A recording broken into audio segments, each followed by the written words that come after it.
My name's Emil. I'm a digital strategist and I answer marketing questions. Today's question is about paying for duplicate leads. It's from a Facebook group, and Robert asked the question, hoping to get some advice, pearls of wisdom. The goal is to increase the quality of the leads and decrease the duplicate rate we are seeing, about 95%. So it's a pretty long question, but he's doing everything right. He's in a very regulated space in the US, which is finance. So getting a lot of duplicate leads is something I've seen happen to me and my ad spend. You combat this all the time, where there is a highly regulated system, a small available audience, uh, and all the companies go into the same platforms to reach that audience. Now, there's a book by Lee Cockerell, who was the former CEO of Disney, and he has a quote that stuck with me forever. Every job opening is an opportunity to redefine the role. I always loved this quote, and for this is redefining the role of Google Ads. Google Ads is 100% intent based. So I need a mop. I type in, hey, I need a mop, bucket on top, illustrated book about birds. These are the things I'm looking for.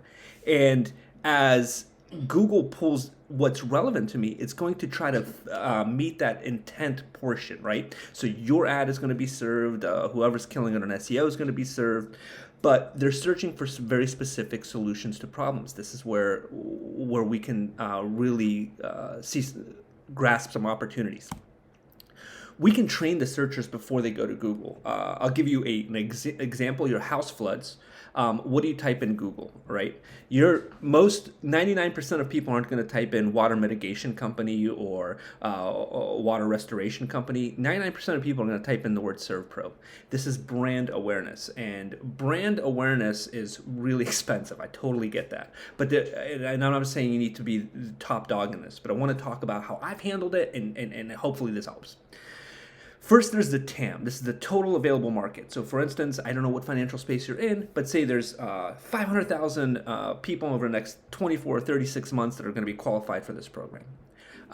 Then there's the segmented available market. Well, over that 2-3 year period, this is the amount of people that are coming online and that are actually have this search on a monthly basis. And then there's the estimated reach that your organization will have. So this is how much resources you have at play. Do you have enough marketing dollars, big enough team, and big enough brand recognition to capture this? And for this type of conversation, I do want to kind of talk about why this is so important, because TAM is really opportunity.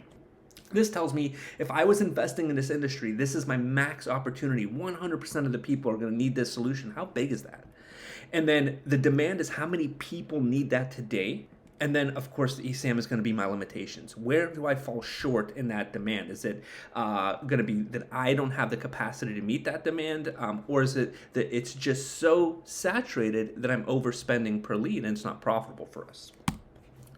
This problem is a perfect case for funnel building. And funnel building is, I hate this term when I'm discussing with clients a lot, because there's so many things that get completely glazed over. For instance, I understand that there's a resource reality. You only have so much money, so much time, so much energy, and so much desire to do something. I totally get that. But in a situation like this, the problem can be solved with the right funnel process. And I tell everybody, funnels are investments. They're not tactics. You have to invest in the funnel. And the top of the funnel, middle of the funnel, and bottom funnel that we're so used to seeing, to me, I illustrate it like this to my clients. This is really what that looks like. And if we're going to be competing at that bottom end of that funnel with everybody, we're going to continuously get a high rate of repeat leads. We want to train the people at the top of the funnel, and there's no way around it without investing in this. And what I do, or at least what I advise my customers do, is part of the process of what I'm doing here through these videos, is I'm investing in content that other people won't. Let's say you have 10 people that get together. All organizations are equal, except one organization is investing heavily in content, right? The kind of content that trains searchers to understand what you have to offer, what better search terms are, create the market that doesn't exist yet so you can buy those keywords cheap. This is the reality of small small pool of available market share and how to get to it when everyone's going for it. I'll give you an example for that just ended a discussion and strategies that work. We buy houses. Every community has that person or two or three teams that say, hey, we buy ugly houses, we buy cheap houses. And everybody puts the signs on the road, possibly gets a billboard, and then runs some ads and Facebook ads that look something like this. Facebook ads, picture of a house that's demolished and say, we buy these kind of houses. Google ads that says, we buy ugly houses when somebody goes there. The reality is the majority of those houses are sold to those investors after probate. This is usually comes into trust. Usually the people who inherit these homes do not have the financial ability to maintain them or to improve them or to even hold them to pay the taxes on them. So they've got to get rid of them quick. This is where everybody lives. If you look at all of the geo-fenced areas in your community where people go to probate court, where people go to funeral homes, where people go to dispute litigation, look at those areas and run news articles through and through that are lower cost, even from a different domain, that say top 4 ways to get the most out of We Buy Houses companies, top 3 things to never tell a We Buy House company.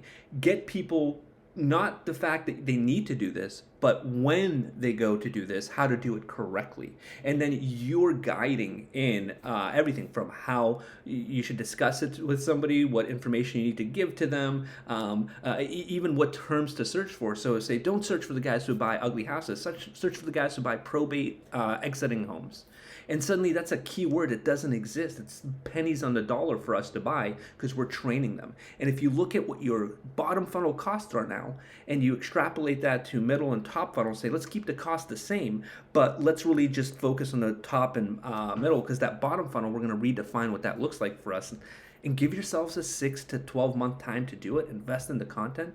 It is incredibly powerful because you can. It is possible, but it's an investment. Again, funnels aren't tactics. They are full-born investments. I hope this helps.